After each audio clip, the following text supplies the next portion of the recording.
Essa atividade integra o corpo de ações do projeto Territórios Culturais. Essa é a segunda etapa, com co-realização das Sebastianas, realização e gestão do projeto Associação Artística Mapati. Tem também o apoio do Instituto Macondo e o fomento é da Secretaria de Cultura e Economia Criativa do Distrito Federal. Salve, galera! Sou a Aline Carina, sou idealizadora do projeto Sebas Turística. Tô aqui na Sebastianas, eu tô com a blusa escrita Sou Tijolo, Sou Construção, Sou São Sebastião. Atrás tem uma parede em preto, escrito Sebastianas com flores, e uma estante de livros e vários quadros de mulheres pretas. Então hoje a gente vai trocar uma ideia aqui sobre a cidade, sobre o contexto histórico da cidade e sobre o projeto Sebas Turística, né? Essa ideia utópica aí de ver São Sebastião como destino turístico. É possível? É possível.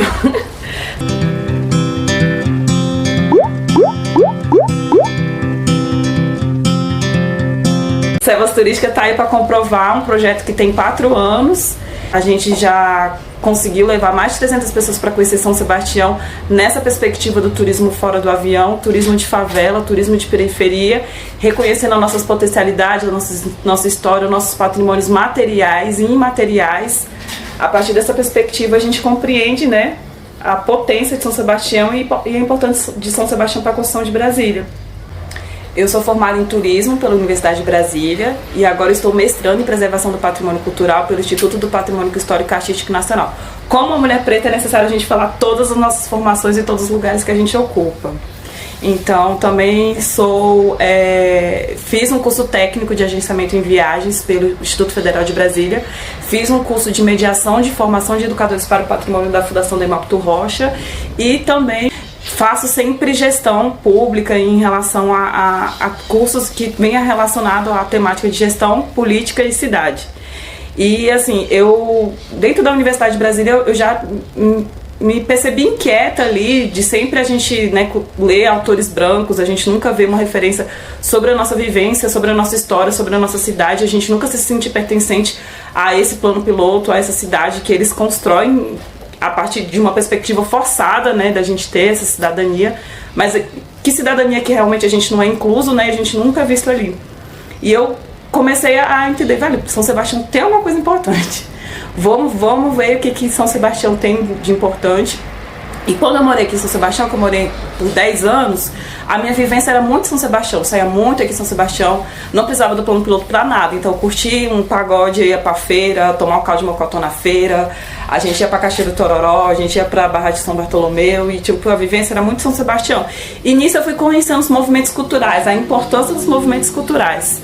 A partir dos movimentos culturais, inclusive do Rangel, Espaço 4 e 20, Salve Rangel, a gente encontrava todo mundo da cidade ali, todo mundo falava sobre a importância, né, da agrovila, das olarias, aquilo ali foi cada vez mais me instigando, até eu conhecer várias pessoas e fui conversando com várias pessoas e inclusive até chegar, né, no livro Memórias do Barro, do Maurício Seabra, que é o único livro que tem na Biblioteca de São Sebastião que conta a história de São Sebastião. Inclusive eu tenho que publicar meu livro, deixar o meu TCC lá também. Então nesse corre, né, porque como escritora preta a gente sabe o tanto que é difícil publicar um livro.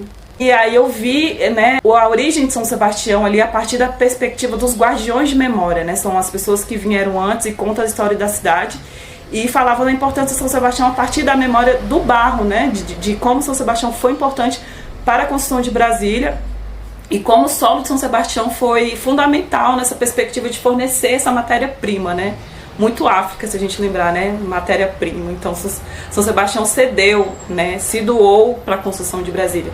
E nisso eu fui mergulhando cada vez mais e fui pesquisando e eu descobri que a raiz histórica de São Sebastião tem a partir da Missão Cruz, né? Então foi uma região estrategicamente pensada. Então os pesquisadores da Missão Cruz, quando eles vieram desbravar esse território, eles perceberam que São Sebastião tinha uma grande potencialidade na questão de recursos hídricos e barro. Então eles já falaram na pesquisa deles, né, que aqui seria um lugar para fornecer os tijolos da construção. Então, na construção de Brasília, ali na década de 40, 50, mais de 100 olarias se instalaram nessa região e São Sebastião deu o seu solo para a construção de Brasília. Então, assim, a gente teve vários trabalhadores aqui condição análogas à escravidão. Então a gente teve a replicação disso de novo aqui no Distrito Federal. E nisso a gente teve vários pioneiros importantes, tanto o Tião Areia, que deu nome para a cidade, né? O nome dele é Tião Areia, devido a que ele retirava as areias das dragas, com dragas, né, no Rio São Bartolomeu, e colocava para secar ali na praça central, ali onde fica a Praça Tião Areia, ali em São Sebastião. E dali ele distribuía para as olarias, e nisso começou o desenvolvimento dos tijolos, né? Lembrando que tem uma diferença entre olarias, né, e cerâmicas, né? Então o que a gente teve aqui em São Sebastião foi uma diversa gama de olarias. Então teve maquinários gigantes para construção, e teve as pequenas artesanais ali que até hoje resistem, né? Que a gente tem aqui na Vila Green, da Dona Leontina de São Antônio, que infelizmente São Antônio não está conosco mais, ele morreu de Covid, sobrou só a Dona Leontina. Aí a gente tem umas aqui também no Capão Comprido, né? Então mapeei aí umas 3 ainda que estão em funcionamento, né? E essa memória, esse lugar de memória, ele é importante ser conservado porque ele é um patrimônio material e imaterial de São Sebastião. Material porque pela materialidade, pela confecção dos tijolos a gente tem ali, né, o registro da importância do concreto, né? E a imaterialidade é pelo saber fazer. Então se a gente for lá na Dona Leontina, que eu triste saber que eu acho que eu não sei se ela vai estar ainda trabalhando com isso, porque o seu Antônio, que era o responsável mais por isso, você vai ver ali ela trabalhando de forma artesanal ainda. Então você vai ver tração de animal ainda, né? Ali maçando a argila. Você vai ver ela pegando os moldes de argila e colocando dentro da sériezinha de madeira, e da série você vai ver ela colocando nos fornos. Então o que sobrou foi esse saber fazer artesanal dos tijolos de São Sebastião, que é uma forma de um patrimônio cultural muito lindo e belo que tem na cidade, né? Então, na minha perspectiva, se for falar de São Sebastião, eu vou falar a partir da história do barro, né? Então, por isso que essa blusa aqui, ela remete tudo isso. Sou tijolo, sou construção, sou São Sebastião. É para mostrar também que enquanto sujeito individual eu estou nessa construção, a cidade também está em construção. E quando a gente vai achar essa conexão, né, de a gente compreender a dimensão e a importância da cidade. E nisso, né, a partir desse contexto, eu percebi a importância histórica de São Sebastião e comecei a identificar que São Sebastião não é só, ela não é importante, claro, né, por esse fato histórico ela é bastante importante, mas também São Sebastião é uma cidade que pulsa muita cultura, né, muito movimento social. E isso devido a todo o seu histórico de ocupação.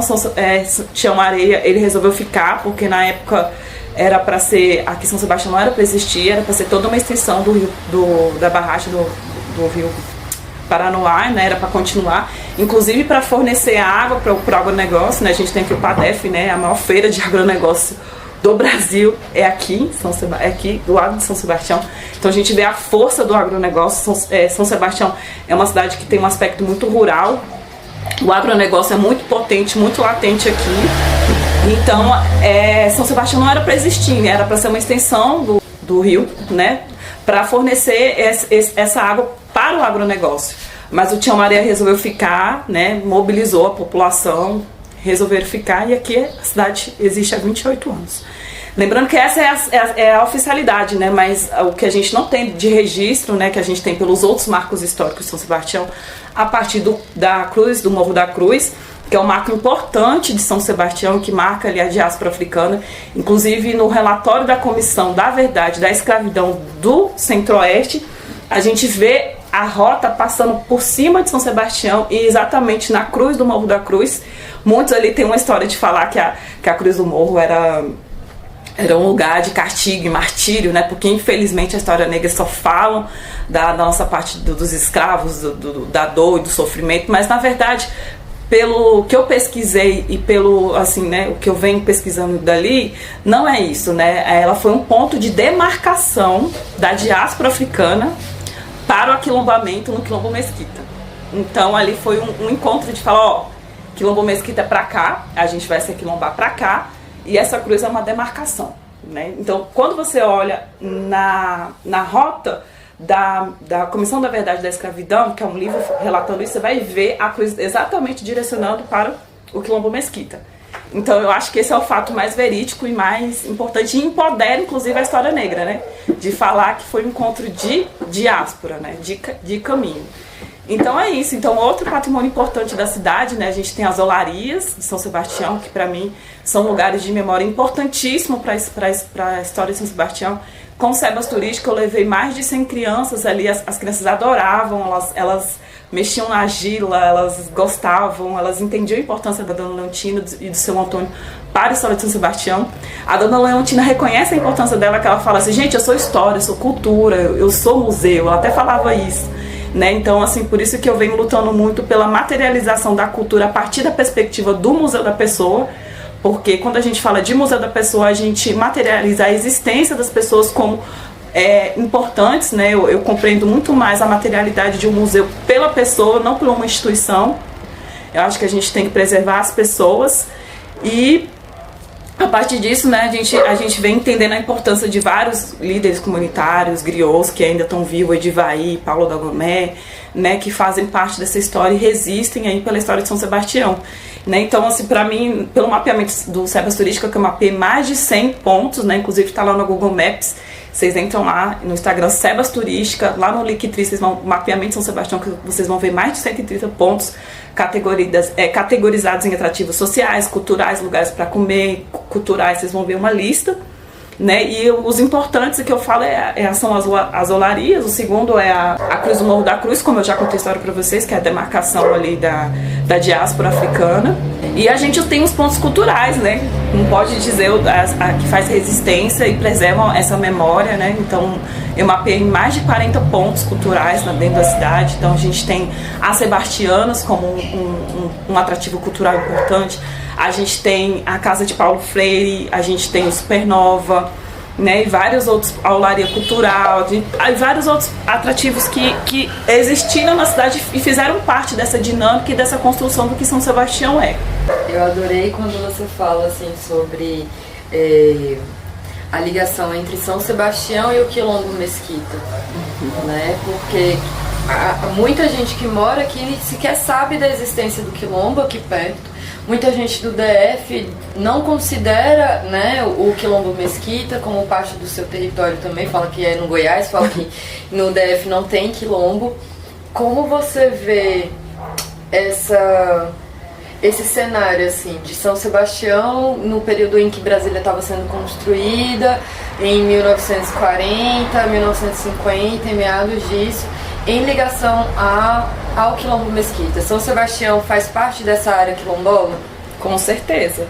Porque, né, São Sebastião faz parte dessa área quilombola a partir das pessoas também, né? A gente tem uma região administrativa com o maior número de pessoas negras, a gente tem pessoas que cederam sua mão de obra para a construção da capital, né? Então, se a gente falar da história e do contexto do povo negro, né? A gente sempre cedeu nossa mão de obra, a gente sempre trabalhou de uma forma escrava, então a gente teve essa replicação dessa construção de Brasília a partir dessa perspectiva novamente, né, de replicar, e as pessoas querem apagar essa história, então não tem como apagar, e assim, a forma da gente materializar essa história é pela preservação dos nossos patrimônios materiais. Então quando a gente tem uma preservação de uma olaria, quando a gente tem a preservação da Cruz do Morro da Cruz, a gente tem uma forma de passar essa história, né? Então por isso que é importante ter espaços como a Sebastiana, as escolas, as instituições, para que essa história não seja apagada, porque falar de quilombo, falar de povo negro, falar de São Sebastião, a gente está falando de uma história do Brasil.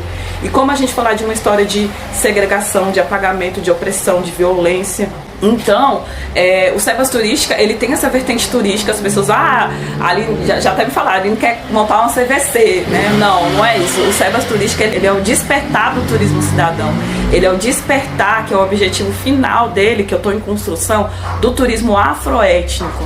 Né? O objetivo do Sebas Turística é afrocentrar a nossa vivência e perspectiva dentro do Distrito Federal por uma perspectiva negra, porque o que a gente acontece? A gente tem um Distrito Federal mentiroso, né, que esconde a dimensão das mais de 30 regiões administrativas que tem aqui. À medida que a gente vai se afastando do plano piloto, o tom de pele das pessoas vão se escurecendo, então a gente passa aqui por uma segregação socio-racial e espacial, e a gente não vê essas pessoas essas existências sendo representadas. Então, o que a gente tem é de uma história oficial, que não tem nada de oficial, uma história mentirosa, que invisibiliza os nossos corpos e a nossa vivência. Então, o turismo, nessa perspectiva, ele pode ser uma ferramenta de transformação social a partir dessa visita e reconhecimento e preservação dos nossos atrativos e patrimônios culturais. Como você enxerga, assim, que a gente consegue fazer essa preservação? Porque nós, enquanto movimento cultural dentro de São Sebastião, a gente meio que se responsabiliza na criação desse vocabulário, na criação desse repertório, em guardar o legado. A gente consegue contar a história de São Sebastião. Mas ao longo dos anos, né, São Sebastião também tem sofrido com a gentrificação. É condomínio pra lá, condomínio pra cá, né? O que a gente estava conversando, assim, ao redor de São Sebastião, a gente tem inúmeras cachoeiras, vários córregos, várias nascentes que hoje, e não há 20 anos atrás, hoje estão dentro de condomínios luxuosos, em que a gente não tem mais acesso. Mas a gente teve uma pá de hectares aí do Mangueiral, que pegou uma parte enorme do nosso cerrado, que era necessário para preservação, que inclusive depois da construção do Mangueiral, as quadras que eram próximas ao Mangueiral, que é a 305, o Morro do Preá e o Morro Azul, passaram por enchentes, coisas que a gente nunca experienciou em São Sebastião, mesmo tendo uma malha hídrica gigantesca aqui. Como a gente consegue preservar esses espaços, sendo que agora eles estão sofrendo uma ameaça territorial? Aqui, próximo ao nosso território, próximo à Biblioteca do Eixo do Absurdo, tem a previsão da construção do Alto do Mangueiral. A previsão de salário inicial para conseguir um apartamento lá é a partir de 8 salários mínimos. Né? São Sebastião tendo a maioria da população identificando a cidade como cidade dormitório, trabalhando em serviços gerais e em engenharia civil, né? na mão de obra.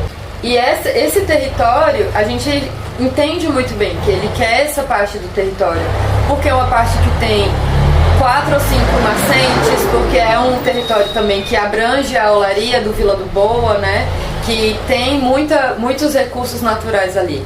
Como a gente consegue fazer a proteção material desses espaços, que são dispositivos de memória, né? A gente pisar ali e identificar que ali aconteceu coisas que nos tocam, né? É um grande desafio, Lobo, porque São Sebastião está sendo sufocada, invisibilizada e assim, o objetivo final é que ela suma mesmo. Então, assim, se a gente perceber o que eles estão fazendo é que isso aqui suma. Então, assim, a gente tem o genocídio do povo negro aí para que a gente suma, a gente teve a pandemia para que a gente sumisse, a gente tem a derrubada de casa de São Sebastião de qualquer jeito. Então, assim, a estratégia do Estado é que a gente suma e que não existe a periferia, que a gente suma realmente. Então, é bem perverso como a gente vê todas essas coisas acontecendo, a especulação imobiliária fazendo com que a gente não pertença a esse território, e é de propósito mesmo, porque o que eu vejo assim, percebendo, né? A gente percebe que o Mangueiral tá crescendo pra caramba, o Jardim Botânico tá crescendo, vários outros condomínios, e a gente não se vê mais falando de São Sebastião, né? Até um certo ponto das pessoas entender, não existe mais isso aqui.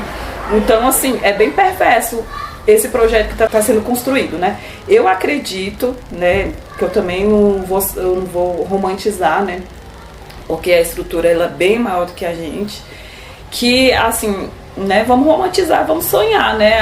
A educação é a melhor forma da gente conseguir conscientizar, a gente ter mais espaços como a Sebastiana, a gente ter aliados como as escolas, não só como as escolas, as instituições, empresários, pessoas que compreendam a importância da cidade, compreendam, né, eu acho que mais consciência racial também, porque quando a gente fala de povo preto, de história preta, de território preto, é sempre tratado dessa forma, porque eu estudo o caso Valongo, né, na minha dissertação de mestrado, eu estudo o maior porto escravagista do mundo, que é o caso Valongo, que é localizado na zona portuária do Rio de Janeiro, que infelizmente é um porto escravagista que marca a chegada de mais de 500 mil humanos vindos do continente africano para ser escravizado. Então, ele é um patrimônio mundial, conhecido pela Unesco, e ele está lá, acabado, invisibilizado. Esses dias mesmo uma placa de sinalização turística foi arrancada e está no chão. Então, assim, se um patrimônio mundial reconhecido pela Unesco, né, porque é um patrimônio negro, se encontra nessa situação, imagine São Sebastião, que é uma região administrativa que quem entende a importância dela somos nós que estuda a cidade, que vivencia o território, mas um trabalhador que só chega na cidade para dormir não vivencia, não sabe o que é isso aqui. Né? O que ele faz de manhã, acordar cedo e trabalhar, voltar e dormir, e à noite e no final de semana é tomar encher a cara e ir para os botecos na cidade, porque é uma cidade que o que tem a opção de São Sebastião? Ou é boteco ou é igreja. Se a pessoa não está no boteco, ela está na igreja. Se ela está na igreja, ela não está no boteco. Então, assim, não tem opção. Então, como é que eles vão entender a importância desse território? São pessoas que são zumbis, né? Estão só, né, vivenciando a vida sem entender, nem sei se está vivenciando a vida. Eu acho que só está passando mesmo pela vida, porque não entende a dimensão, nem entende a dimensão existencial da sua própria pessoa, né? Ela nem entende como ser importante. Então, imagina o seu território. Então, assim, são muitas lacunas que a gente tem que a gente vai ter que preencher, que a gente vai ter que entender. Falar de povo negro, falar de território negro é sempre muito desafiador, porque a gente se depara com uma estrutura totalmente racista. Então, o Brasil ele funciona a partir do racismo, né? Então, tudo é racismo. E a gente fala tudo, você é radical. Ou radical não. O Brasil ele é desenvolvido em cima de corpo negro, ele é executado em cima do nosso genocídio, do nosso sofrimento e do nosso apagamento. Tá aqui a história de São Sebastião para comprovar isso. Tá aí o caso do Valongo, não pode escrever disso do mundo para comprovar isso. Então, é muita luta, é muita construção. E eu acredito, eu tenho um pingo de esperança assim, que a gente possa mudar esse cenário pela conscientização, pela nossa ocupação dos espaços, mas você sabe que resistir não é fácil, né? Vocês estão aqui com os sebastianos e vocês sabem os desafios de manter esse espaço, né? E sem falar das subjetividades também internas, né? Que é um outro desafio também, mas a gente está aí para construir, a gente tem que avançar, né? E como avançar, e como construir, como reconhecer o nosso patrimônio, porque o povo assim, né? Tem gente que fala, nossa, o povo tá passando fome, e a Aline tá falando de patrimônio, a Aline tá falando de, sabe, já me falaram isso, já criticaram, né? Nosso povo morrendo e a Aline falando de patrimônio. Eu falei, tô, sabe por quê? Porque o poder é simbólico. Tu acha que a Igreja Católica, os evangélicos construíram esse poder como? Pelas instituições, institucionalizaram um livro, falaram que é o livro da verdade, todo mundo acredita, pronto, entendeu? E a partir do poder que é simbólico, a gente é oprimido. Então, falar de cultura, falar de patrimônio é falar de vida, é falar de existência. Porque a gente está falando de pessoas que até hoje vivem em condições e análogas à escravidão. E o que a cultura é importante nisso, né? Por que o Bolsonaro, fascista como ele, uma das primeiras medidas foi acabar com o Ministério da Cultura? Porque é uma guerra. É uma guerra histórica, né? Uma guerra de poder, e a gente vem muito tempo perdendo essa guerra. Eu não sei até quando a gente vai continuar perdendo essa guerra. É uma disputa de narrativa, uma disputa de poder. E a gente, como povo negro, a gente é a maioria, a gente tem que reagir, né? Você fala bastante da diáspora africana e de como a Cruz do Morro da Cruz marca isso. E o Distrito Federal, ele já foi feito em 1940, 1950, dentro desse padrão, né, de fazer a cidade planejada, de fazer o aviãozinho bonitinho lá, da história que não se contam sobre Brasília, né, inúmeros genocídios, como a Vila Mauri, por exemplo, né, que foi inundada para a construção do Lago Paranoá. E em todas as periferias do DF, isso é um marco muito acertado, assim, né, de como realmente foi planejado para ser distante do centro, para ser diferente do centro, para não ter acesso, né, para a galera não conseguir chegar. O Distrito Federal ele é feito principalmente na base de uma outra diáspora, que é a diáspora dos povos nordestinos, né? As pessoas nordestinas elas foram trazidas para o Distrito Federal para um trabalho análogo à escravidão, né, para construir a cidade planejada. E essas pessoas que trouxeram um legado para a construção das periferias. Eu queria que você falasse um pouco sobre essa construção aqui dentro de São Sebastião, da presença dos povos nordestinos, de como que eles dão um tom aqui para a cidade, justamente nisso que você está trazendo, na cultura, né? A gente pensa, né, que o DF não tem um sotaque, o DF não tem uma comida típica, o DF não tem um ritmo dele, assim. Mas a gente tem várias coisas, né? Aqui dentro de São Sebastião a gente tem vários povos. E eu queria que você me falasse um pouquinho dessa perspectiva, assim, da diáspora dos povos nordestinos na ocupação aqui de São Sebas. Arrasou, ainda bem que você fez essa pergunta que me fez lembrar de um fato importante. Praça do Reggae. Outro atrativo importante, São Sebastião, nordestino e preto. Por que a gente fala da Praça do Reggae, né? A Praça do Reggae, ela fica ali na Vila Nova e é uma região que tem uma grande quantidade de maranhenses. Então, São Sebastião, vieram muitos maranhenses para cá. E um fato importante dessa ocupação maranhense, que eu posso dizer assim, não com toda certeza, mas a partir de umas pesquisas que eu fiz, que a grande maioria das pessoas que estão aqui em São Sebastião são maranhenses. A gente tem ali a Praça do Reggae, que, né, pela história oficial é chamada de Praça La Bodeguita, mas o que de fato reafirmou esse nome Praça do Reggae foi a ocupação negra maranhense pelo reggae do Maranhão, da Praça do Som África do Som, do Zezinho Pedra, que fazia o reggae ali na Praça do Reggae, né? Então, assim, era um reggae que chamava muita gente, era ocupado por maranhenses, né, com a sua cultura, com a sua existência preta, né, com a sua vivacidade negra. Então, que de fato materializou e ficou conhecido no Distrito Federal como todo mundo foi lá Bodeguita, foi Praça do Reggae, pela ocupação preta maranhense nordestina. Isso é um fato importante também sobre São Sebastião. Então, se a gente preservar a ocupação desses patrimônios culturais, a gente consegue entender o que é a cidade, o que é São Sebastião.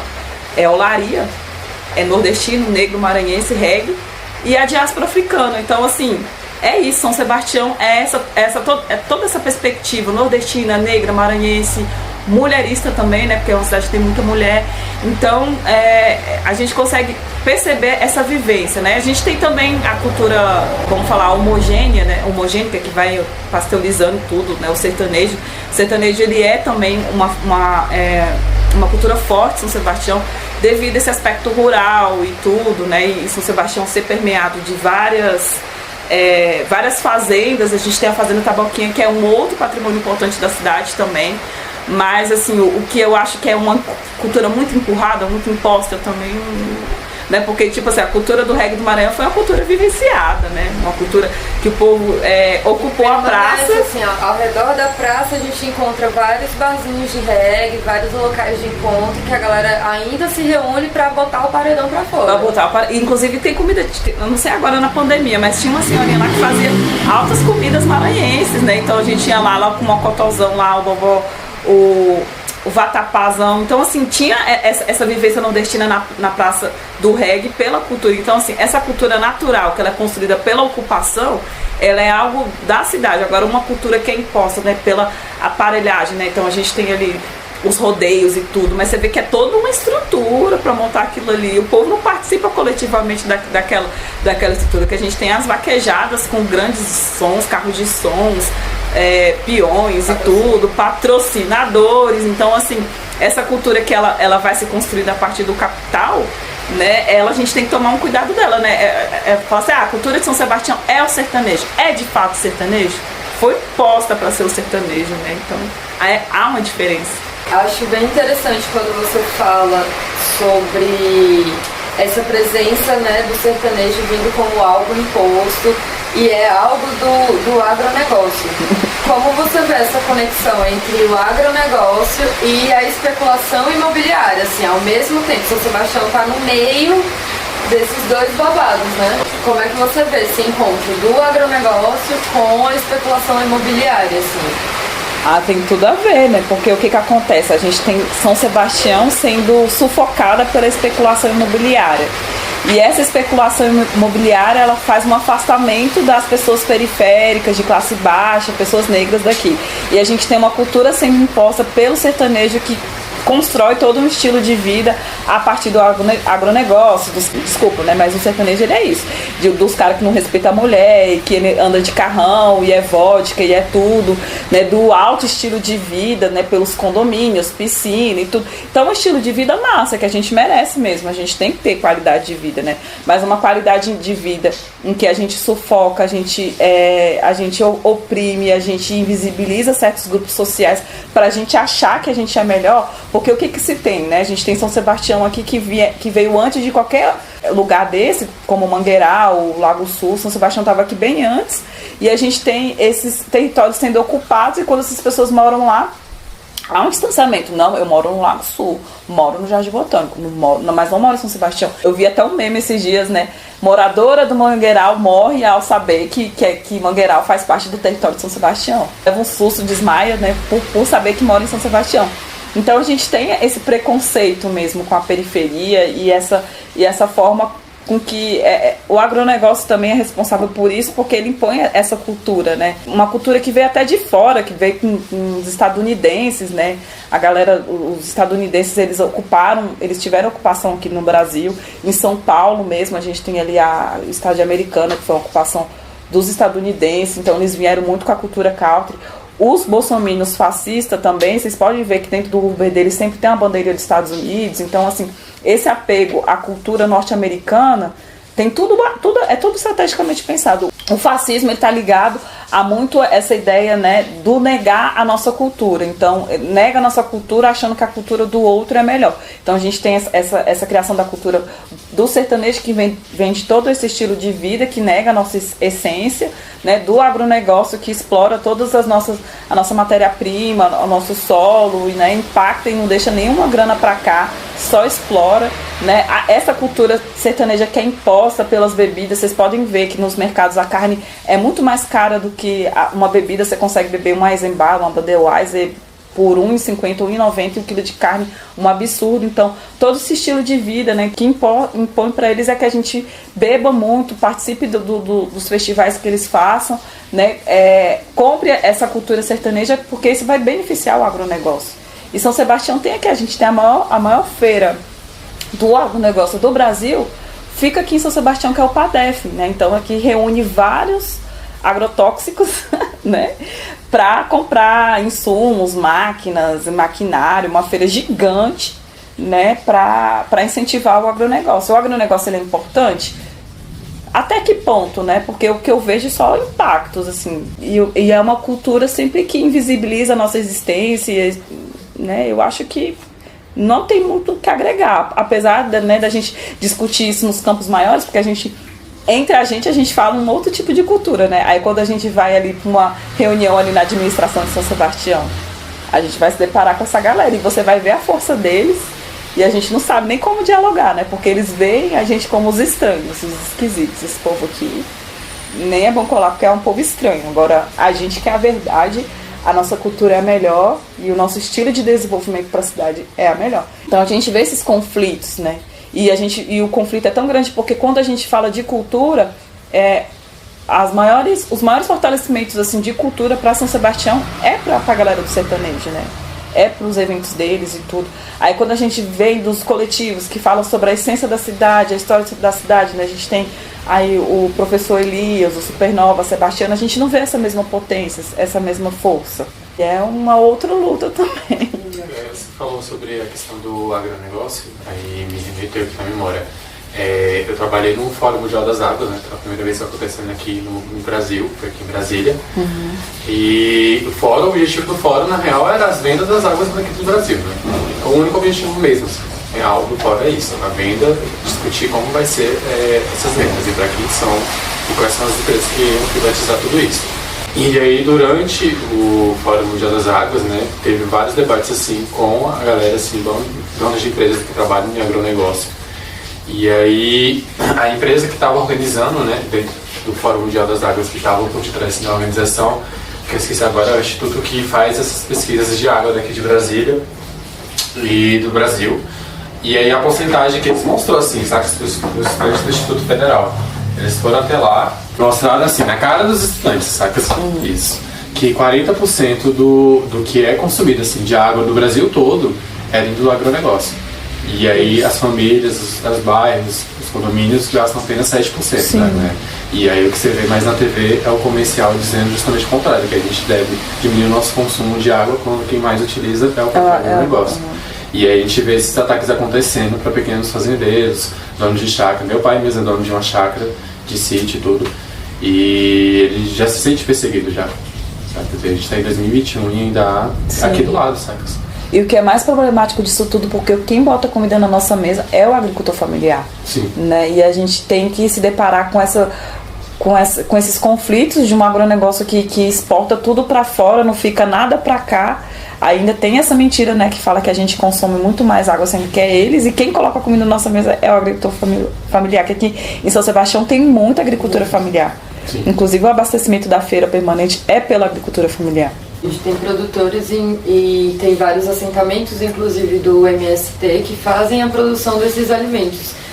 São Sebastião é um grande produtor orgânico. Quase tudo que a gente compra na feira, nos mercados eu nem digo, assim, mas na feira a gente compra do orgânico, da pessoa que plantou a semente, a pessoa que colheu e a pessoa que vai vender na feira. E a gente também tem muito do comércio dessas frutas, dessas verduras, desses produtos orgânicos, né, pela cidade. Essa verve da cidade rural é muito presente em São Sebastião. A gente consegue, inclusive, nomear aqui dentro das Sebastianas, né, São Sebastião enquanto uma periferia rural. Quando você fala, né, que a estratégia do Estado, a estratégia do sistema é de que São Sebastião não exista mais, em quais perspectivas assim, que você enxerga que são imediatas, né? Quais são as que mais alertam agora para a gente, inclusive, criar tecnologias sociais para combater essas primeiras ameaças, né? A especulação imobiliária é uma, porque está crescendo vários novos bairros aqui e sufocando a cidade, fazendo assim, né? São Sebastião está sendo assim, ó. Né, ao ponto que, tipo, a cidade ela vai se alagar, isso aqui é um buraco, né, é um vale. Então, assim, para onde que a água vai correr com esses grandes prédios sendo construídos, né? Então, pode acontecer alagamentos em São Sebastião, assim. Então, tem que tomar... Os impactos ambientais na cidade são grandes. É uma cidade que tem muita nascente. Para onde vai essa água que está indo? Vai acabar acontecendo um desastre ambiental aqui, né? E, assim, também essa forma de expulsar a gente, né? Eu vejo o não investimento na saúde também é uma forma de apagamento da nossa existência, né? A pandemia, mais de 600 mil mortos é estratégico para a gente não existir também. O não incentivo de políticas públicas, não incentivo da saúde, da educação, né? A gente está vendo aí, tem até um ministro da educação falando que o Brasil tem universidade demais. Então, há um projeto, né, aceleradíssimo aí de acabar com a nossa existência, né? Então, o que a gente vê claro, né, acabar com um território é muito complexo, mas assim, eu falo a partir da invisibilidade, porque você vai para fora, as pessoas não sabem o que é São Sebastião, né? Não sabe nem quando você fala, eu moro em Brasília, o povo vai pensar que você mora lá num aviãozinho, que você tá do lado do Bolsonaro e, né? E não é. E quando eu viajo, eu faço questão. Eu falo, moro no Distrito Federal, nem falo Brasília, eu moro no Distrito Federal e eu moro na periferia, moro no Recanto, porque eu sou meio itinerante, né? Já moro no Recanto, na Ceilândia, São Sebastião, agora eu falo assim, moro no Distrito Federal. Né? Porque, assim, para as pessoas entenderem a dimensão disso, porque ninguém imagina que o Distrito Federal tem a capital, tem 35 regiões administrativas, que a maior favela da América Latina está aqui no Distrito Federal. Então, assim, essa perspectiva de invisibilização mesmo da cidade. As pessoas não sabem, não sabem que Brasília foi construída a partir das regiões administrativas, que essas regiões ofereceram subsídios para a construção da capital, né, e que tem pessoas negras no Distrito Federal, entendeu? Essa invisibilidade, assim, que é bastante perigosa. E, assim, o genocídio do povo também, né? A nossa não existência também é bastante estratégica. E passa pelo território, né? Se tirar o que a gente percebe aqui mais forte em São Sebas é que é impossível você alugar um local para você morar aqui. O mesmo prédio, a mesma casa que era R$300 há 5 anos atrás, hoje é R$800. Sim. Isso faz com que a pessoa que morava ali naquela casinha de R$300 saia para outro lugar, distante. Né, mais distante, às vezes fora da cidade. Isso também estimula a ocupação dos espaços, né? A gente tem São Sebastião constituído enquanto centro da cidade, né?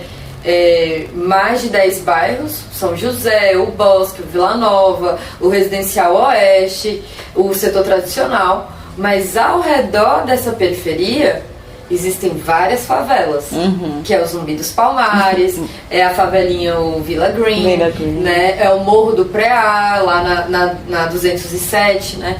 Então, ao tempo em que eles vão descendo para a nossa cidade também se transforma. Hoje a gente tem o Morro da Cruz, que é quase do tamanho de São Sebastião, que já está batendo lá na outra BR, né? Como você vê esse crescimento desordenado e pressionado, né? Como você vê ele, assim, principalmente do Morro da Cruz e o do Vila do Boa, né? Em detrimento desses espaços de patrimônio, em detrimento desses dispositivos de memória que são as olarias, que é a cruz no Morro da Cruz, né? Como você vê essa relação da comunidade que está ocupando esse espaço com o que se tem lá de memória? O povo precisa morar, precisa viver, então não está dando para morar no centro, vão invadindo e vai se espalhando e a cidade vai crescendo, né? Então isso é um grande problema que, tipo, né, o Brasil, até hoje a gente não fez a nossa reforma agrária, então, assim, devido ao avanço do agronegócio também que não deixa. E as pessoas, elas precisam minimamente ter moradia, saúde, educação básica, né, que até hoje o Estado nunca ofereceu o básico para a população. E é bem, assim, perverso o tanto que a gente vai vendo que isso vai crescendo de uma forma desenfreada, desorganizada, ao ponto de chegarem ali, derrubarem tudo, né, as pessoas, as famílias, e não ter respeito pelas pessoas que estão ali e derrubam tudo. E como a gente tratar disso, né, que você vê, né, é um problema para além. A gente começou aqui falando sobre os patrimônios culturais, da importância da valorização disso, porque isso é uma consequência de, tipo assim, quando a gente fala de patrimônio cultural, o que isso tem a ver, né, que às vezes está falando de temas muito amplos. Porque o que acontece? Quando a gente faz a valorização e a importância da cidade, a gente já começa a ter políticas públicas urbanas, né, de desenvolvimento social. Então, assim, quando as pessoas reconhecem esse território, entendem a importância dele, né, o povo se apropria do seu próprio território, a gente começa a construir um novo lugar. E a partir desse novo lugar, eu compreendo que a gente pode construir uma nova cidade. E essa nova cidade, ela depende da gente, não vai depender do poder público, desses gestores que não vivenciam o que é São Sebastião, não entendem da importância da cidade. A gente insiste em São Sebastião porque a gente compreende a importância histórica, existencial e de todo o poder, né, que São Sebastião tem. Um gestor público que está ali no Congresso, que nunca vivenciou, nunca pegou um ônibus na vida, não vai compreender a realidade de São Sebastião. E nunca vai compreender a dimensão, né, dessa desorganização urbana, né, porque as pessoas precisam morar e elas, devido a essa necessidade, a cidade não para de crescer e vai causando vários outros problemas, né. Dentro da história de São Sebastião que você trouxe, você não falou da Papuda.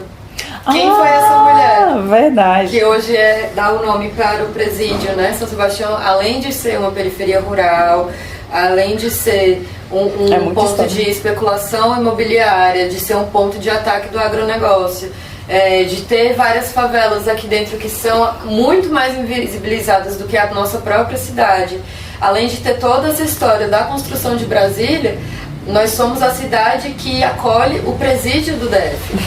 Ainda tenho isso. Ainda tem que é inclusive visível de qualquer ponto da cidade. Isso. Eu acho que é de uma maneira estratégica, que ele esteja visível de qualquer lugar de São Sebastião. Se subir em alguma coisa, você vai ver a Papuda. Você vai ver a Papuda. Me fala um pouco sobre essa mulher que deu o nome ao presídio. A Papuda, ela inclusive está no relatório da Missão Cruz. Lembrando o que foi a Missão Cruz, né? Foi a missão de pesquisadores que vieram para o território do Centro-Oeste, né? Desbravar aqui para construir a capital. Antes de construir a capital, essa galera veio para cá para fazer uma pesquisa e entender a dimensão territorial de cada espaço. Então, quando a Missão Cruz veio, exatamente nesse território aqui, eles perceberam uma grande quantidade de mulheres com uma deformidade, né? Tá até escrito no relatório, com uma deformidade no seu pescoço, né? Que era aquela doença, né, da tireoide, né? Por falta de sódio. Então, que é um problema social, novamente, né? Então, que nessa região tinha muitas pessoas com problema de tireoide. E na região, especificamente da Papuda, né, onde que fica o presídio, moravam ali uma grande quantidade de pessoas. E uma dessas é essa mulher, né? Histórias são várias, mas o que, assim, as pessoas mais contam é que a Papuda, ela era dona dessa fazenda, né, e ela tinha esse bócio gigante, né, no pescoço. Por essa doença ela ser mais acometida por negros, então provavelmente ela deveria ser uma mulher negra e que tinha esse território lá. E tem algumas fotos mesmo, assim, se vocês quiserem dar uma olhada no site Memórias Oleiras, lá tem algumas fotos, né, dessa época de São Sebastião e toda essa relação também de Casa Grande e Senzala que aqui existiu, né? A gente também teve essa relação, né, de escravos, de senhores de engenho. A gente tem São Sebastião é um território muito ligado à Lusiânia, isso aqui era tudo Lusiânia. A gente tem as famílias Costa Meireles, né, donos dessa região. Então, se a gente for lá para Lusiânia, a gente vai ver ainda esses caras sendo deputados da cidade. Então, coronéis, um poder passar de pai para filho. Então, assim, nada mudou, né? Então, essas mesmas relações, né, servis entre essa colonização, opressão, São Sebastião também teve. E aí nasce o SEBAS Turística. Fala um pouquinho pra gente. Então, o SEBAS Turística, ele é um projeto fruto do meu trabalho de conclusão de curso da Universidade de Brasília em Turismo. O trabalho maior é a trilha turística, né, de São Sebastião, que eu reconheço São Sebastião como essa imensa trilha turística. Por quê? Porque a partir dos atrativos, né, da diversidade de atrativos que eu reconheci aqui, que eu categorizei como atrativos sociais, culturais, lugares para comer, ambientais, e atrativos que marcam um pouco o que é São Sebastião. São Sebastião também tem uma grande diversidade de brechós, de feiras, né? Isso marca muito a presença cigana, né? Então a gente pode ver que é uma cidade que tem muita presença cigana devido à grande quantidade de brechós. Eu fiz esse mapeamento digital, disponibilizei ele no Google Maps. Se vocês quiserem entra lá no Instagram do SEBAS Turística, que lá no Liquid tem disponível para vocês darem uma olhada. E a partir desse mapeamento, eu criei os roteiros, que hoje eu chamo de roteiros turísticos criativos de São Sebastião. E a partir desses roteiros eu faço visitas, né? Infelizmente por causa da pandemia não consigo mais, vivências, né, experienciais dentro de cada atrativo desse. Então, por exemplo, eu fiz uma vivência na aularia, no roteiro cultural, vamos chamar o roteiro cultural, que é uma experiência lá na aularia da Dona Leontina. Aí a gente pode fazer uma visita lá, conhecer a Dona Leontina, conhecer a aularia, conhecer, né, todo o modo de trabalho dela, né, e ela contar um pouco da história dela. Já levei que as crianças elas ficam encantadas com a história da Dona Leontina. Conhecer a maior horta comunitária do Distrito Federal, que é a Horta da Rosana, que é um atrativo ambiental, né, uma mulher negra, né, que se desenvolveu toda ali, aquela dimensão ali de uma perspectiva ambiental, distribuição de alimentos, né, alimentos orgânicos. Então, assim, como ela fez uma horta urbana ali na quadra dela. Então, é todo interessante a gente vivenciar como foi feito essa mobilização da Rosana ali na quadra dela. Conhecer também os atrativos culturais, os espaços culturais de São Sebastião, que a gente tem as Sebastianas, a gente tem a Casa de Paulo Freire, o Centro Cultural Supernova, né, o Instituto Cultural Congonaia, né, então, assim, vários espaços culturais e sociais aí que fomentam aí a identidade e a cena cultural da cidade. Conhecer os atrativos naturais de São Sebastião, que a gente tem na entrada da cidade. A gente tem a bica, né, da cidade, tem o Tororó, tem o Rio São Bartolomeu, que deu o nome da cidade. A gente tem o Rio São Bartolomeu cortando aqui toda a cidade, os parques ambientais de São Sebastião, o Parque Ambiental do Bosque, que é muito importante também, que tem um evento lá que acontece, que é o Domingo no Parque. E assim, a vida de São Sebastião, que eu acho que é bem legal, assim, a gente tem a feira permanente de São Sebastião, que eu acho bem legal, a galera do pagode, que eu gostava muito, não perdi um samba, um pagode dos meninos ali do Pura Pegada, Pura Magia, Pura... Então, assim, eu gostava muito. Então, é uma cidade que eu sempre gostava muito de sair. Eu não saía pra nada, assim. Eu trabalhava, na época que eu morei em São Sebastião, eu trabalhei na UIS, eu era vendedora na escola de inglês.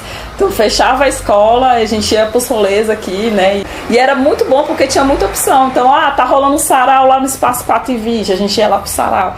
Mais tarde vai rolar o samba lá dos meninos, a gente ia pro samba dos meninos. Então, a gente sempre tinha muita opção de sair. Aí às vezes tinha a galera da trilha, vamos fazer uma trilha lá no Ouro Vermelho 2. Então, do nada, na madrugada, a gente pegava as botas e ia pra trilha, andava na mata. E eu via, caramba, velho, São Sebastião é foda demais, olha isso. Do nada eu tava aqui, agora do nada eu tô numa nascente, tô num pico, numa visão. Os mirantes de São Sebastião, né, quem conhece também. Altos Mirantes, o mirante ali do Morro dos Macacos Pelados ali perto ali do Trevo, eu ia muito também. Assim, é uma cidade que eu desenvolvi um sentimento de pertencimento por ela, por vivenciar a cidade. Então, quando eu experiencio os roteiros com o pessoal que quer visitar comigo, é muito um olhar meu sobre a cidade. Então, as pessoas gostavam muito, porque realmente esse turismo fora do avião, que dá essas duas conotações, né, de a gente sair um pouco do alto, né, e entender a dimensão territorial, e fora do avião, né, que Brasília não é só o avião, né, Brasília é essa dimensão de várias regiões administrativas que tem sua cultura específica, seu povo, sua diversidade. E a Loba falou no início, mas Brasília não tem um prato específico, não tem eu acho que melhor ainda, né, a gente tem todos os pratos, a gente tem todas as culturas, a gente tem um Brasil dentro de um Brasil e uma diversidade infinita. Então, assim, Brasília tem essa característica porque a gente não consegue se definir. Eu acho que quem se define se limita, né? A gente é tudo isso. Se limita. Você me falou também que quando você viaja e fala que tipo, falar, eu sou de São Sebastião, as pessoas não têm dimensão do que é. Não. Como as pessoas enxergam Brasília quando você sai, você enquanto turismóloga? Você sai do DF, vai para outro pico e fala, eu sou do Distrito Federal. Como as pessoas enxergam aqui e como você enxerga aqui, tipo, essa dualidade. As pessoas me dizem que as pessoas pensam isso do lugar que eu moro e o lugar que eu moro, ele é assim. É bem difícil falar sobre isso. Quando eu viajo, eu tenho muita dificuldade de falar, porque as pessoas não entendem nada do que é aqui. Nada. E eu falo, eu sou de Brasília. Quando eu falo de Brasília, a galera já olha. Eu falei, nem vem, eu sou da periferia. Sou da periferia do Distrito Federal e, assim, é outro contexto, é outro rolê, é outra vivência. Aí eu tenho que explicar, porque, olha, Brasília é o plano piloto, que é RA1. Sabe aquele projeto arquitetônico onde tem as asas, o Congresso Nacional? Lá é o plano piloto e a cidade maquete. Na cidade maquete, a gente tem uma dimensão de 33 regiões administrativas e uma dessas regiões administrativas eu moro. Mas eu já morei em várias, já morei no Recanto da Zema, na Ceilândia, Taguatinga, nasci em Taguatinga. Aí eu tenho que explicar, porque as pessoas não entendem, elas não têm noção o tanto que o Distrito Federal é grande e que Brasília é tudo isso. Eles não entendem, eles não sabem o que é Brasília, eles não sabem o que é plano piloto, eles não sabem o que é Distrito Federal, eles não sabem o que é região administrativa. Então, assim, é muito difícil explicar de onde eu sou, né? Fica assim, caramba, gente, como é que eu vou falar, entendeu? Aí agora eu adotei esse método de falar só do DF. Aí se a pessoa tiver um interesse, eu falo, eu explico e tudo. Porque não é simples dizer sou de Brasília, porque minha vivência não é. Eu só vou no plano piloto para pegar ônibus para rodoviária. Então a vivência que eu tenho é a rodoviária, né? Então não tem como falar que eu sou de lá. Às vezes a gente fala por uma questão de status, né? Se a gente já tá falando com um grupinho assim que vai olhar com a gente com certo preconceito, você fala, sou de Brasília. Não vou estar mentindo, né? Fora daqui de São Sebastião, você encontrou com periferia como São Sebastião? Assim, e o que difere São Sebastião dessas outras periferias, para você que já morou em tantos lugares? São Sebastião, ela tem uma característica peculiar, porque é uma cidade que ela tem um ritmo de agrovila, com um ritmo assim de cidade urbana, com um ritmo assim é muito misturado. Ela tem uma característica diferente das outras, porque a gente consegue ter várias vivências urbanas, rurais, dentro de um lugar só. E isso nenhum lugar eu experienciei. Aqui a gente tem uma vivência, por isso que é uma cidade que tem como dar muito certo, porque numa perspectiva de território do Milton Santos, ele fala que é isso, né? Quando a gente olha um território, a gente não tem que fragmentar ele, a gente tem que ver ele como um todo. Então, São Sebastião, ele dá essa vivência de uma totalidade a partir de uma experiência do urbano e do rural. Então, o que eu gosto na cidade é isso. Você fala, tô no urbano, tô no rural, e ela tem essas duas identidades. Eu acho isso muito, muito diferente. Eu acho que a única região administrativa do DF que tem essa característica, né? Urbano e rural. Uma roça urbana. Passando lá o vaqueiro. É uma roça urbana. Uma roça urbana. Pra você, o DF é Brasília? O DF é Brasília? O DF é Brasília. Quem é do DF é igual quem é de Brasília? Ai, essa pergunta é difícil. Porque, assim, pra mim, eu gosto mais da ideia assim, de falar, não de Brasília, mas a falar, de empoderar o Distrito Federal, assim. Eu sou muito mais de falar, sou do Distrito Federal do que sou de Brasília. Aí se a pessoa falar, assim, aí dentro dessa mistura Brasília tá no meio. Mas entre, assim, prefiro falar, sou do Distrito Federal. Tanto é que eu tô adotando isso. Quando eu, de onde é? DF. E como você vê a diferença porque eu acredito muito nisso, assim, que o território que a gente ocupa, ele molda o território que a gente é. Aqui na Sebastianas a gente fala muito sobre isso, que o primeiro território da gente é o nosso corpo. Isso. E é sobre ele que a gente impõe as nossas leis e regras. Sim. E a partir do nosso corpo, território, a gente passa para territórios maiores, que é onde o nosso corpo habita. E que esse território em que o nosso corpo habita, ele vai dar forma para o primeiro território. Ele vai nos formar, né? Como você vê as pessoas que são de Brasília em comparação às pessoas que são do DF? Como você consegue, em outro estado, por exemplo, identificar essa gata aqui é de Brasília e essa gata aqui é lá da Ceilândia? Só pelo, assim, a galera de Brasília é uma galera sem graça, né? É uma galera, assim, que tipo, que você não vê vivacidade, assim, né? E a galera da Ceilândia, de São Sebastião, você vai ver uma galera com existência muito mais iluminada. Você vai ver, assim, outra, né? A gente suportar toda essa vivência aqui, minha irmã, a gente tem que ter um couro muito grosso. Então, nosso couro já brilha só pelas opressões que a gente já passa. Então, a gente já tem uma certa vivacidade maior. Essa galera é uma galera, assim, que tem cheiro de naftalina, sabe aquele negócio que você coloca no banheiro? Meio que mofo, né? Não sei, um cheiro estranho. Eu vejo pelo cheiro, assim, né? A gente não, a gente tem, até pelo cheiro a gente já é diferente, sério, vou falar a verdade mesmo. Então, assim, a gente, acho que como a nossa vivência ela é mais múltipla, então isso faz com que a gente seja um pouco mais diverso, né?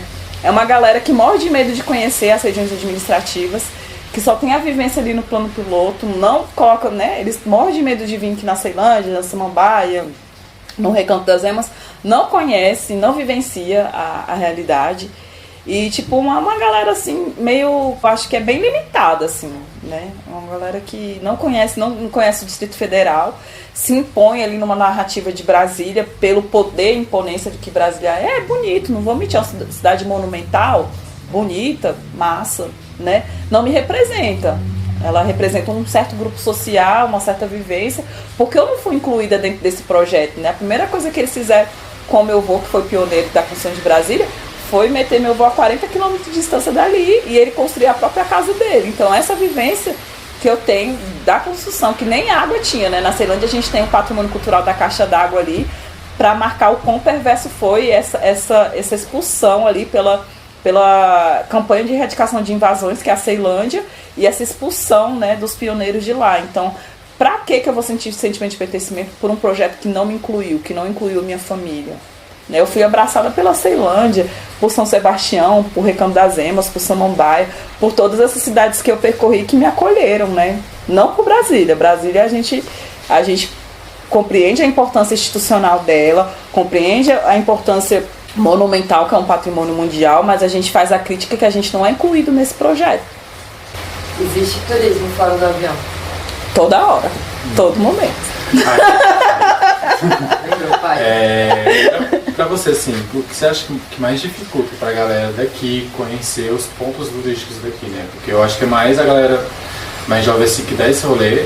Por exemplo, quando saiu o Sebas Turístico, eu comecei a conhecer alguns pontos de São Sebastião, porque, caralho, eu não conhecia. Minha mãe, por exemplo, que é uma das primeiras moradoras daqui de São Sebastião, tá aqui há décadas, tipo, nunca pisou tanto no Morro da Cruz, sabe?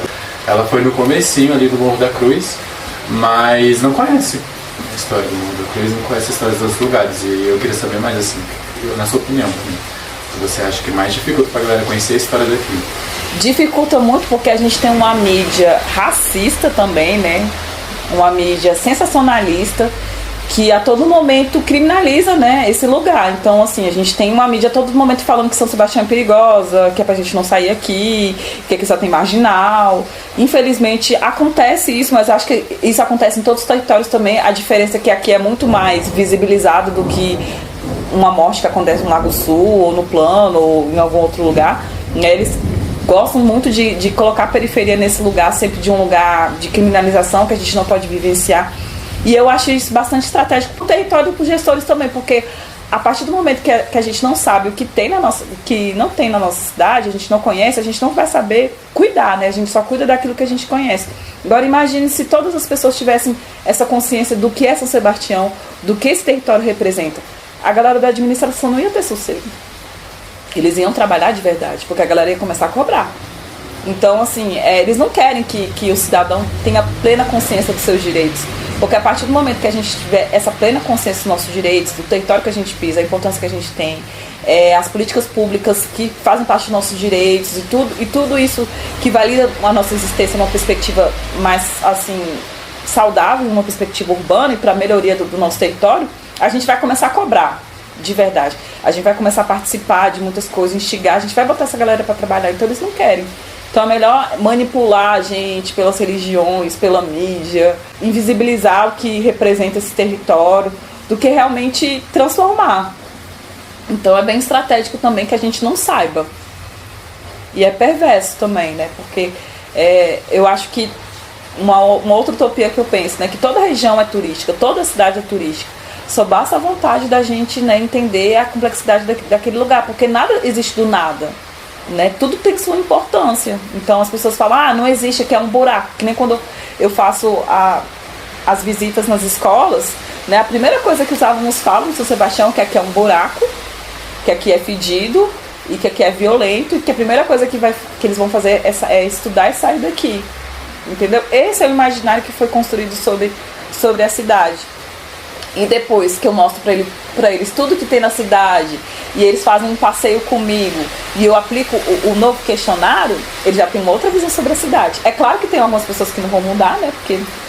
Mas, assim, quem realmente se propõe a vivenciar, a refletir, construir uma nova visão sobre São Sebastião, entende da importância e começa, caramba, minha cidade é importante, minha cidade ela representa... Eu falei assim, toda vez que você passar pelo plano piloto, olha para o Congresso Nacional e fala, esse tijolo saiu de lá de São Sebastião. Ali a minha cidade está representada aqui em Brasília. Eu faço parte disso. Então, assim, às vezes a gente pode eu posso construir um melhor sentimento de pertencimento pela capital a partir dessa perspectiva. Eu tenho um sentimento de pertencimento por aqui, porque eu sei que as mãos, né, da capital foram construídas por mãos negras, que foram lá da minha cidade. Então, a partir disso, a gente também pode construir, né, uma nova perspectiva de cidade, né? Não sei. E uma ironia, né? Porque existe no quarto ano, dentro do currículo da escola, de se ensinar sobre a cidade, só que aí eles ensinam sobre Brasília. Né? Então, o aluno ele não aprende sobre a cidade onde ele está, ele aprende sobre Brasília. Então, ele não vai aprender sobre o Distrito Federal, ele vai aprender sobre aquela construção, sobre um sonho, sobre, né, aquela ideia de lá. Então, por isso também, muito por isso que essa construção, não só midiática, né, inclusive dentro da própria escola, ela vai construir essa ideia de, então eu tenho que sair, estudar e sair daqui para morar lá, porque lá é o que eu aprendi. Eu aprendi. Lá é a cidade. Lá é a cidade, aqui não é nada, porque aqui não tem a história. E é tão estranho isso, né? Por que não urbanizar? Por que não valorizar esse território? Eu acho que eles não fazem isso porque eles não vivenciam essa realidade. Então, as coisas elas começam a mudar pela nossa ocupação nos espaços mesmo. Eu acho que é a melhor forma da gente mudar esse quadro, porque ninguém vai cuidar ou vai administrar ou fomentar políticas públicas para um lugar que não conhece. Então, assim, como a gente vai esperar dessa galera, sendo que eles nunca na vida vieram em São Sebastião, nunca na vida conheceram uma periferia, não sabem a realidade daqui, não adianta, né? Então, por isso que a forma como o ensino também é direcionado são por pessoas que também nunca vivenciaram essa realidade. Vamos contar essa história a partir de lá, porque é o objetivo estruturar a história da capital, né? Não é o objetivo falar das periferias, ainda mais na capital do país. Eles não vão querer falar que aqui existe periferia. Eu quero finalizar assim falando da cultura, né? Eu vivencio, respiro, eu existo pela cultura. A cultura para mim ela não é somente uma linguagem, ela é uma forma de ser, existir, resistir. Então, assim, nesse período que há vários desmontes da cultura, né? Várias casas de cultura sendo fechadas, a pandemia fazendo com que a gente tenha dificuldades de manter os nossos espaços culturais. Eu acho que a gente sabe qual é a missão de cada um. Eu acho que, né, a gente compreende que por mais a gente, nossa, é desafiador, é difícil, mas a gente compreende que cada missão foi dada ali. Se a gente tá nesse espaço, a gente tá construindo isso, é porque há uma forma disso crescer, de ampliar e da gente construir os nossos saberes e valorizar a nossa própria história, porque quem vai fazer isso é a gente, não tem outra pessoa. Quem vai lutar pela nossa história é a gente que vivencia ela todo dia, é a gente que sabe o que quer ser a gente, é a gente saber a dimensão do nosso território e a subjetividade do nosso território, é a gente que está aqui. Então é isso, é da gente poder construir esse novo olhar sobre a gente, sobre a nossa cidade, sobre o tanto que a gente tem um poder muito grande sobre todas as nossas histórias, as nossas vivências, e como a cultura ela pode ser esse meio transformador, né? Eu vou sempre acreditar nisso, né? Nessa transformação social pela cultura, pelas pessoas. E é isso, gente.